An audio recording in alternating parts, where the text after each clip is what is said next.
Opioids are now the biggest drug epidemic in American history.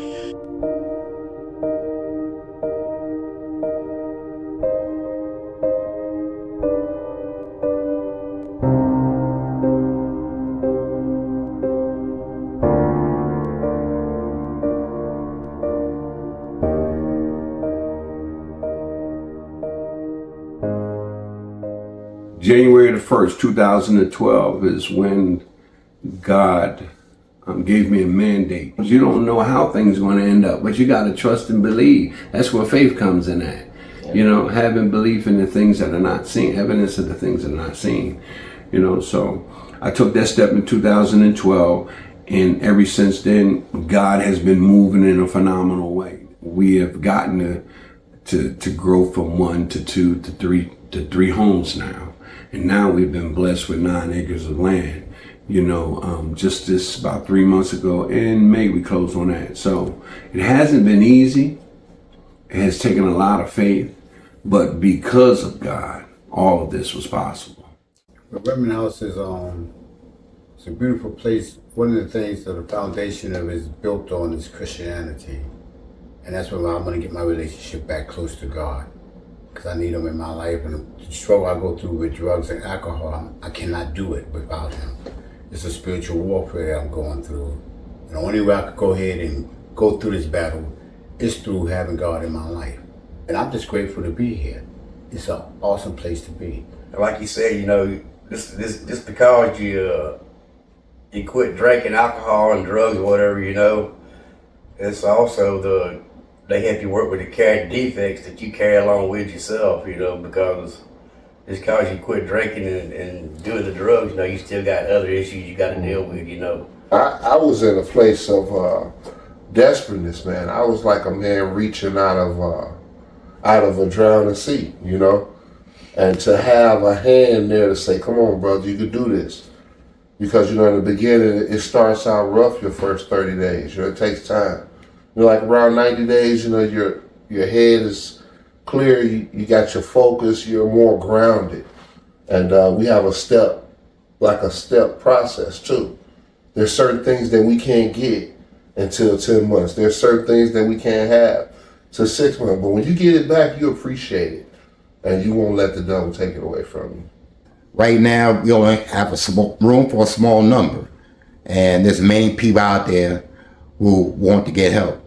There's many people who would like to get help, but many places charge money for you to even come in right away. Remnant House is not like that. Remnant House is going to take you as you are. You have a lot of clothes, you have money, have no money, just come as you are. You know, the only thing that's asked of, are you ready to change your life? We do have staff, and everyone on staff is certified in addictions or licensed or in the process of becoming licensed. So it's not just about our faith, it is also about science and the disease of addiction and how it affects the body and how it affects the brain and how it affects your life.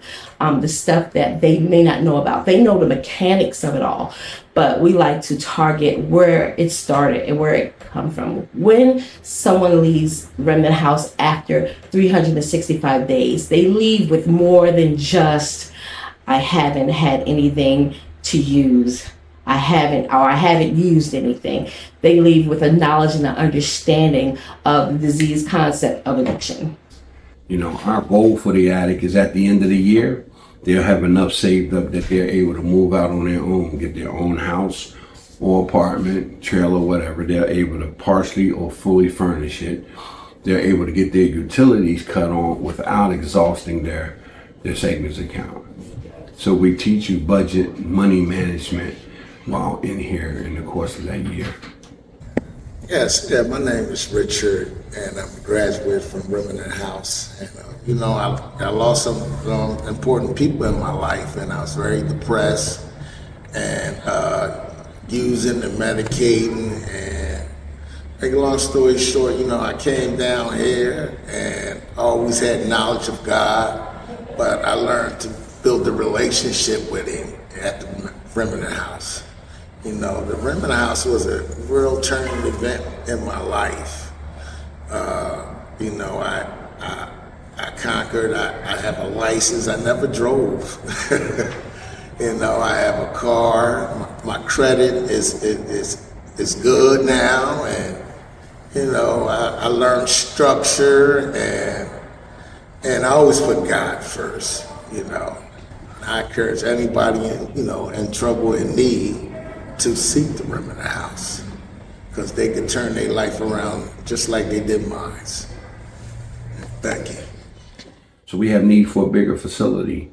Thank God for land. I don't know when it's going to be fully developed, but I'm looking and hoping that we can be out there by the first part of next year. You know, we're hoping to have an indoor gym over there. It's big enough. We're hoping to have an outdoor track that these guys can walk around the facility.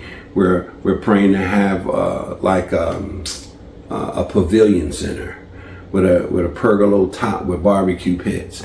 When their family comes to visit, see, right now their family is getting cold. They have to sit inside, and these guys got to either disperse, go into their rooms, or go outside and allow the people to have some privacy with their significant other and their children. You know, over there we plan on building a playground so their children can go out and play.